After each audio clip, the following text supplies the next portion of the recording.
ಒಂಬತ್ತನೇ ತರಗತಿ ವಿದ್ಯಾರ್ಥಿಗಳಿಗೆ ಸ್ವಾಗತ. ನೋಡಿ, ನಿನ್ನೆ ನಾವು ಭೌತಶಾಸ್ತ್ರವನ್ನು ನೋಡಿದೆವು. ಇವತ್ತು ರಸಾಯನಶಾಸ್ತ್ರ, ನಿಮ್ಮ ಒಂದು 9ನೇ ತರಗತಿ ವಿಜ್ಞಾನ ಪರೀಕ್ಷೆಗೆ ಬರುವಂತಹ ರಸಾಯನಶಾಸ್ತ್ರ ನೋಡೋಣ. ನೋಡಿ, ಇಲ್ಲಿ ನಿಮಗೆ ಫಸ್ಟ್ಗೆ MCQ ಇದ್ದಾವೆ. ಚತುರ್ಪರಮಾಣೀಯತೆ ಹೊಂದಿರುವ ಧಾತು. ನೋಡಿ, ಚತುರ್ಪರಮಾಣೀಯತೆ ಹೊಂದಿರುವಂಥ ಧಾತು ಯಾವುದು? ಫಾಸ್ಫರಸ್. ಇನ್ನು ಇಲ್ಲಿ 14th ನೋಡಿ, ಈ ಧಾತುವಿನಲ್ಲಿರುವ ಪ್ರೋಟಾನ್, ನ್ಯೂಟ್ರಾನ್ ಮತ್ತು ಎಲೆಕ್ಟ್ರಾನ್ಗಳ ಸಂಖ್ಯೆಯು ಕ್ರಮವಾಗಿ ನೋಡಿ, ಸಂಖ್ಯೆ ಏನಾಗಿದೆ ಇದರಲ್ಲಿ 15, 16 ಮತ್ತು 15. ನೋಡಿ, ಇದನ್ನು ನೋಡ್ಕೋಬೇಕು ನೀವು. ಇಲ್ಲಿ 15, 16 ಮತ್ತು 15 ಇದೆ. ಉತ್ತರ ಎ.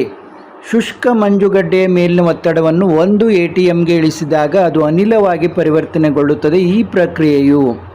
ಈ ಪ್ರಕ್ರಿಯೆಗೆ ಏನಂತೀವಿ? ಉತ್ಪತನ ಅಂತ ಕರಿತೀವಿ. ಇನ್ನು ಕೆಳಗಿನ ಪ್ರಶ್ನೆಗಳಿಗೆ ಉತ್ತರಿಸಿ ಎಂದಿದ್ದಾರೆ. ಲೋಹಾಭಗಳು ಎಂದರೇನು? ನೋಡಿ, 1 ಅಂಕದ ಪ್ರಶ್ನೆಗಳು. ಲೋಹಾಭಗಳು ಎಂದರೇನು? ಕೆಲವು ಧಾತು ಲೋಹಗಳ ನಡುವೆ ಮಧ್ಯಂತರ ನೋಡಿ, ಕೆಲವು ಧಾತು ಲೋಹಗಳ ನಡುವೆ ಮಧ್ಯಂತರ ಗುಣಲಕ್ಷಣಗಳನ್ನು ಹೊಂದಿವೆ. ಅವುಗಳಿಗೆ ಏನಂತೀವಿ ನಾವು? ಲೋಹಾಭಗಳು ಅಂತ ಕರಿತೀವಿ. ಇನ್ನು 17ನೇ ಪ್ರಶ್ನೆ ನೋಡಿ, SO2 ಇದರ ಸಾಪೇಕ್ಷ ಅಣುರಾಶಿಯನ್ನು ಲೆಕ್ಕಾಚಾರ ಮಾಡಿ. ನೋಡಿ, S = 32, O = 16. ನೋಡಿ, 32, 16. ಇದನ್ನು ಯಾವ ರೀತಿ ನೋಡಿ, 1 × S + 2 × O, 32 + 32, 64 ಯೂನಿಟ್ಸ್ ಆಯಿತು. ಯಾವ ರೀತಿ ಲೆಕ್ಕಾಚಾರ ಮಾಡೋದಂತ ನೋಡಿದ್ರಾ? ನೋಡಿ, ಒಂದು 16 ಇದೆ, 16 × 2 ಆಗುತ್ತೆ. ಇಲ್ಲಿ ಅದು 32 ಆಯಿತು, ಮತ್ತು ಇನ್ನೊಂದು 32ನೇ ಇದೆ. ಹಾಗಾಗಿ 2 ಕೂಡಿ 64 ಆಯಿತು. ಈ ಒಂದು ಸಂಯುಕ್ತದ ಅಣುಸೂತ್ರ XY4. ಹಾಗಾದರೆ X ಮತ್ತು Yಗಳ ವೇಲೆನ್ಸಿ ತಿಳಿಸಿ ಅಂತ ಕೇಳಿದ್ದಾರೆ. 18ನೇದ್ದು. X = 4, Y = 1.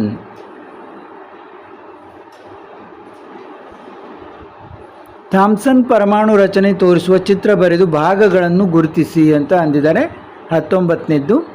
ಇಲ್ಲಿ ನೋಡಿ, ಅಷ್ಟೊಂದು ಸ್ಪಷ್ಟವಾಗಿಲ್ಲ ಇದು ಚಿತ್ರ. ಈ ರೀತಿ ಚಿತ್ರವನ್ನು ತೆಗೆದು ನೀವು ಭಾಗಗಳನ್ನು ಗುರುತಿಸಬೇಕು. ಇನ್ನು 20ನೇದ್ದು ನೋಡಿ, ಒಂದು ಲೋಟ ಬಿಸಿ ನೀರಿಗೆ ಬೆರೆಸಿದ ಒಂದು ಆಹಾರದ ಬಣ್ಣವು ತಣ್ಣೀರಿನಲ್ಲಿಗಿಂತ ವೇಗವಾಗಿ ಹರಡುತ್ತದೆ. ಕಾರಣ ಕೊಡಿ. ಅಂದರೆ ಬಿಸಿನೀರಿನಲ್ಲಿ ಹನಿ ತಣ್ಣೀರಿಗಿಂತ ವೇಗವಾಗಿ ಹರಡುತ್ತದೆ. ಅದಕ್ಕೆ ಏನು ಕಾರಣ ಅಂತ ಕೇಳಿದ್ದಾರೆ. ನೋಡಿ, ಹೆಚ್ಚಿನ ಉಷ್ಣ ಶಕ್ತಿಯು ನೀರಿನ ಕಣಗಳ ಚಲನಶಕ್ತಿಯನ್ನು ಹೆಚ್ಚಿಸುತ್ತದೆ. ಅಂದರೆ ಏನು ಬಿಸಿ ನೀರು ಇರ್ತದಲ್ಲ, ಅಲ್ಲಿ ಕಣಗಳ ಚಲನಶಕ್ತಿ ಜಾಸ್ತಿ ಇರುತ್ತೆ. ಆದ ಕಾರಣ ವಿಸರಣಾ ದರ ಹೆಚ್ಚುತ್ತದೆ.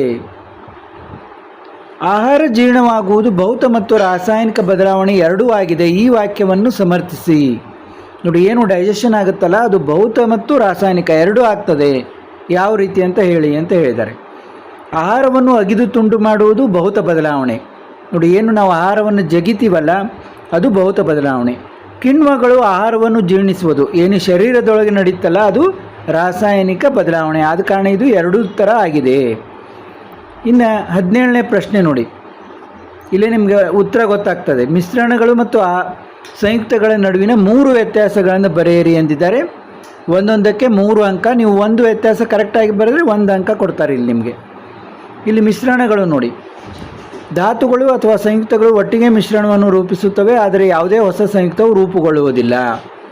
ಇಲ್ಲಿ ಸಂಯುಕ್ತದಲ್ಲಿ ಧಾತುಗಳು ಪ್ರತಿಕ್ರಿಯಿಸಿ ಹೊಸ ಸಂಯುಕ್ತಗಳನ್ನು ರೂಪಿಸುತ್ತವೆ. ಪ್ರತಿಯೊಂದು ಹೊಸ ವಸ್ತುವಿನ ಸಂಯೋಜನೆಯು ಯಾವಾಗಲೂ ಸ್ಥಿರವಾಗಿರುತ್ತದೆ. ಮಿಶ್ರಣವು ವಸ್ತುಗಳ ಸಂಯೋಜನೆಯನ್ನು ಹೊಂದಿದೆ. ಹೊಸ ವಸ್ತುವು ಸಂಪೂರ್ಣವಾಗಿ ವಿಭಿನ್ನ ಗುಣಲಕ್ಷಣಗಳನ್ನು ಹೊಂದಿದೆ. ಮಿಶ್ರಣವು ಘಟಕ ವಸ್ತುಗಳ ಗುಣಲಕ್ಷಣಗಳನ್ನು ತೋರಿಸುತ್ತದೆ. ಆದರೆ ಇಲ್ಲಿ ಏನಿದೆ, ಸಂಯುಕ್ತದಲ್ಲಿ ಹೊಸ ಗುಣಲಕ್ಷಣಗಳು ಇದ್ದಾವೆ. ಭೌತಿಕ ವಿಧಾನಗಳಿಂದ ಘಟಕಗಳನ್ನು ಸುಲಭವಾಗಿ ಬೇರ್ಪಡಿಸಬಹುದು. ರಾಸಾಯನಿಕ ಅಥವಾ ವಿದ್ಯುತ್ ರಾಸಾಯನಿಕ ವಿಕ್ರಿಯೆಗಳಿಂದ ಮಾತ್ರ ಘಟಕಗಳನ್ನು ಬೇರ್ಪಡಿಸಬಹುದು. ಅಂದರೆ ಮಿಶ್ರಣದಲ್ಲಿ ನಾವು ಸುಲಭವಾಗಿ ಘಟಕಗಳನ್ನು ಬೇರ್ಪಡಿಸಬಹುದು, ಆದರೆ ಸಂಯುಕ್ತದಲ್ಲಿ ಆ ಘಟಕಗಳನ್ನು ಬೇರ್ಪಡಿಸುವುದು ತುಂಬ ಕಷ್ಟ. ಇನ್ನು ಅಥವಾ ಪ್ರಶ್ನೆ ಏನಿದೆ ನೋಡೋಣ. ನೋಡಿ, ಕೆಳಗಿನ ಕಲೀಲಗಳಿಗೆ ಪ್ರಸರಣ ಹಂತ ಮತ್ತು ಪ್ರಸರಣ ಮಾಧ್ಯಮ ಮತ್ತು ಉದಾಹರಣೆಯನ್ನು ಬರೆಯಿರಿ. ಏರೋಸಾಲ್, ಜೆಲ್, ಸಾಲ್. ನೋಡಿ, ಏರೋಸಾಲ್ಗೆ ಏನೇನು? ದ್ರವ, ಅನಿಲ, ಮಂಜು, ಮೋಡ, ಮಂಜು. ಸಾಲ್ಗೆ ಏರೋಸಾಲ್, ಜಲ್ ಮತ್ತು ಸಾಲ್ ಇತ್ತಲ್ಲ. ಹಾಂ, ಜಲ್ಗೆ ದ್ರವ, ಘನ, ಜಲ್ಲಿ, ಚೀಸ್, ಬೆಣ್ಣೆ. ಸಾಲ್ಗೆ ಘನ, ದ್ರವ, ಮ್ಯಾಗ್ನೇಷಿಯಾದ ಹಾಲು. ಇನ್ನು 23ನೇ ಪ್ರಶ್ನೆ ನೋಡಿ. ಅಮೋನಿಯಂ ಕ್ಲೋರೈಡ್ ಉತ್ಪನ್ನದ ಚಿತ್ರ ಬರೆದು ಈ ಕೆಳಗಿನ ಭಾಗಗಳನ್ನು ಗುರುತಿಸಿ. ಘನೀಕರಣ ಹೊಂದಿದ ಅಮೋನಿಯಂ ಕ್ಲೋರೈಡ್ ಮತ್ತು ಪಿಂಗಾಣಿ ಪಾತ್ರೆ. ನೋಡಿ, ಇಲ್ಲಿ ಚಿತ್ರವನ್ನು ಈ ರೀತಿ ನೀವು ತೆಗಿಬೇಕು. ನೋಡಿ, cotton plug, inverted funnel, camphor vapours, camphor china dish, burner. ನೋಡಿ, ಇದು ಅಷ್ಟೊಂದು ಕ್ಲಿಯರ್ ಆಗಿಲ್ಲ. ನೀವು ಚಿತ್ರದಲ್ಲಿ ಈ ಚಿತ್ರ ನೋಡಿದರೆ ಗೊತ್ತಾಗುತ್ತೆ ನಿಮ್ಮ ಪುಸ್ತಕದಲ್ಲಿ ಯಾವ ಚಿತ್ರ ಇದು ಅಂತ. ಅದನ್ನು ನೋಡಿಕೊಂಡು ನೀವು ಕ್ಲಿಯರಾಗಿ ಈ ಚಿತ್ರವನ್ನು ತೆಗೆದು ಪ್ರಾಕ್ಟೀಸ್ ಮಾಡಬೇಕು, ಏನೇನು ಪಾರ್ಟ್ಸನ್ನು ಬರಿಬೇಕು ಅನ್ನೋದನ್ನು. ಈಗ 24ನೇ ಪ್ರಶ್ನೆಗೆ ಹೋಗೋಣ. ಅಯಾನ್ ಎಂದ್ರೇನು? ಬಹುಪರಮಾಣೀಯ ಧನ ಅಯಾನ್ ಮತ್ತು ಋಣ ಅಯಾನ್ಗೆ ಉದಾಹರಣೆ ಕೊಡಿ, ಅಥವಾ ಇವುಗಳ ಅಣುಸೂತ್ರ ಬರೆಯಿರಿ. ನೋಡಿ, ಭಾಳ ಇಂಪಾರ್ಟೆಂಟ್ ಇದು. Magnesium chloride, sodium carbonate, calcium hydroxide. ನಿಮ್ಮ ಇದರಲ್ಲೂ ಕೂಡ ಒಂದು ಕೇಳುವ ಸಾಧ್ಯತೆ ಇದೆ. ನೋಡಿ, ಅಯಾನ್ ಅಂದ್ರೇನು? ಲೋಹ ಮತ್ತು ಅಲೋಹಗಳಿಂದ ಮಾಡಲ್ಪಟ್ಟ ಸಂಯುಕ್ತಗಳಲ್ಲಿನ ವಿದ್ಯುತ್ ಆವೇಶಯುಕ್ತ ಕಣಗಳಿಗೆ ಆಯಾನುಗಳು ಎನ್ನುವರು. ಬಹುಪರಮಾಣೀಯ ಧನ ಅಯಾನ್, ಬಹುಪರಮಾಣೀಯ ಋಣ ಅಯಾನ್. ಇಲ್ಲಿ ಏನೇನು ಉದಾಹರಣೆ ಕೊಟ್ಟಿದ್ದೇವೆ ಅನ್ನೋದನ್ನು ನೀವು ನೋಡಬಹುದು ಇಲ್ಲಿ. ಇನ್ನು 25ನೇ ಪ್ರಶ್ನೆ ನೋಡಿ. ಕೆಳಗಿನ ಪ್ರಶ್ನೆಗಳಿಗೆ ಉತ್ತರಿಸಿ. ಕೊಟ್ಟಿರುವ ಧಾತುಗಳ ವೆಲೆನ್ಸಿ ಕಂಡುಹಿಡಿಯಿರಿ. ನೋಡಿ, ನೈಟ್ರೋಜನ್, ನಿಯಾನ್, ಮ್ಯಾಗ್ನೇಷಿಯಂ. Z=7 ಇದೆ, ಇಲ್ಲಿ Z=10 ಇದೆ, Z=12 ಇದೆ. ಏನೇನು ವೆಲೆನ್ಸಿ ನೋಡಿ. A, B, C. ನೈಟ್ರೋಜನ್ ನೋಡಿ, ಎದಲ್ಲಿ ಏನಿದೆ, ಯಾವ ರೀತಿ ಇದೆ, ಬಿದಲ್ಲಿ ಯಾವ ರೀತಿ ಇದೆ, ಸಿದಲ್ಲಿ ಎಲೆಕ್ಟ್ರಾನ್ಗಳ ಸಂಖ್ಯೆ ಯಾವ ರೀತಿ ಇದಾಗ್ತದೆ ನೋಡಿ. ಪ್ರಶ್ನೆ ಮತ್ತು ಉತ್ತರ ಇನ್ನೊಮ್ಮೆ ನೋಡ್ಕೊಳ್ಳಿ. ಏನೇನು ಕೇಳಿದ್ರೆ ನಮಗೆ? Nitrogen, neon, magnesium. ನೈಟ್ರೋಜನ್, ಇದು ನೈಟ್ರೋಜನ್, ಇದು ನಿಯಾನ್, ಇದು ಮ್ಯಾಗ್ನೇಷಿಯಂ. ನೈಟ್ರೋಜನ್, ನಿಯಾನ್ ಮತ್ತು ಮ್ಯಾಗ್ನೇಷಿಯಂ ಬಗ್ಗೆ ನಾವೀಗ ನೋಡಿದೆವು. ಇನ್ನು ಮುಂದಿನ ಪ್ರಶ್ನೆ ನೋಡಿ. ಒಂದು ಪರಮಾಣುವಿನ ಕೆ ಮತ್ತು ಎಲ್ ಕವಚಗಳು ತುಂಬಿದರೆ ಆ ಪರಮಾಣುವಿನಲ್ಲಿರುವ ಎಲೆಕ್ಟ್ರಾನ್ಗಳ ಸಂಖ್ಯೆ ಎಷ್ಟು ಅಂತ ಕೇಳಿದ್ದಾರೆ. ಎರಡನೇದ್ದು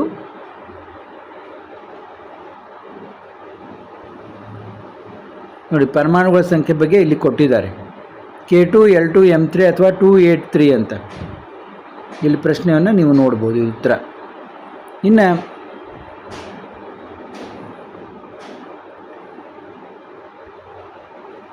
ಪರಮಾಣುಗಳು ಆವೇಶಯುಕ್ತ ಕಣಗಳಿಂದಾಗಿವೆ ಎಂದು ತೀರ್ಮಾನಿಸಲು ನೀವು ಕೈಗೊಂಡ ಒಂದು ಸರಳ ಚಟುವಟಿಕೆ ತಿಳಿಸಿ, ಅಥವಾ ಪರಮಾಣುವಿನ ರಚನೆಯ ಮಾದರಿಯನ್ನು ಆವಿಷ್ಕರಿಸಲು ಶ್ರಮಿಸಿದ 4 ವಿಜ್ಞಾನಿಗಳ ಹೆಸರನ್ನು ತಿಳಿಸಿ ಎಂದಿದ್ದಾರೆ. ನೋಡಿ, ಪ್ರೋಟಾನ್ಗಳು ಅನೋಡ್ಗಳಿಂದಾಗಿ ಉಗಮವಾಗಿ ರಂಧ್ರಯುತವಾದ ಕ್ಯಾಥೋಡ್ ನಾಳಗಳ ಮೂಲಕ ಹಾದು ಹೋಗೋದ್ರಿಂದ ಅವುಗಳನ್ನು ನಳಿಕಾಕಿರಣ ಎನ್ನುವರು.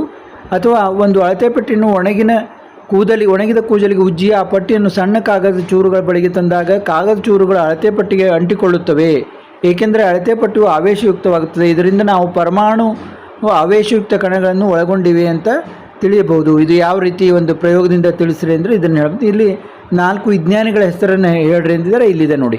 John Dalton, J Thomson, Rutherford ಮತ್ತು ನೀಲ್ಸ್ ಬೋರ್. ಇವು 4 ವಿಜ್ಞಾನಿಗಳ ಹೆಸರು. ನೋಡಿ, ಇದುವರೆಗೆ ನಾವು ರಸಾಯನಶಾಸ್ತ್ರ ನೋಡಿದೆವು. ಇದೇ ರೀತಿ ಮುಂದಿನ ಇದರಲ್ಲಿ ಜೀವಶಾಸ್ತ್ರವನ್ನು ನೋಡೋಣ. ಈಗಷ್ಟೇ ಇದನ್ನು ಅಪ್ಲೋಡ್ ಮಾಡ್ತೀನಿ, ಇದನ್ನು ನೋಡ್ಕೊಳ್ಳಿ. ಮತ್ತು ಮುಂದೆ ಜೀವಶಾಸ್ತ್ರ ನೋಡೋಣ, ಯಾಕಂದರೆ ವಿಡಿಯೋ ತುಂಬ ದೊಡ್ಡದಾಗುತ್ತೆ. ಹಿಂದಿನ ವಿಡಿಯೋದಲ್ಲಿ ಭೌತಶಾಸ್ತ್ರ ನೋಡಿ, ಮತ್ತೊಂದು ಪ್ರಶ್ನೆ ಪತ್ರಿಕೆ ಮೊದಲೇ ಹಾಕಿದ್ದೆ, ಅದನ್ನು ಕೂಡ ನೋಡಿ. ಎಲ್ಲ ಪ್ರಶ್ನೆ ಪತ್ರಿಕೆಗಳನ್ನು ನೋಡ್ಕೊಳ್ಳಿ. ಸಬ್ಸ್ಕ್ರೈಬ್ ಆಗೋದವರು ಸಬ್ಸ್ಕ್ರೈಬ್ ಆಗಿ ಬೆಲ್ ಐಕಾನ್ ಒತ್ಕೊಂಡು ಇಟ್ಕೊಳ್ಳಿ. ಅಂದರೆ ನಿಮಗೆ ನಾ ಮಾಡಿದ ವಿಡಿಯೋಗಳ ಎಲ್ಲ ನೋಟಿಫಿಕೇಷನ್ ಬರುತ್ತೆ. ನಿಮ್ಮ ಎಲ್ಲ ವಿಷಯದ ಒಂದು ಪತ್ರಿಕೆಗಳನ್ನು ನಾನು ಮಾಡ್ತಾಯಿದ್ದೀನಿ. ಮತ್ತೆ ಭೇಟಿಯಾಗೋಣ.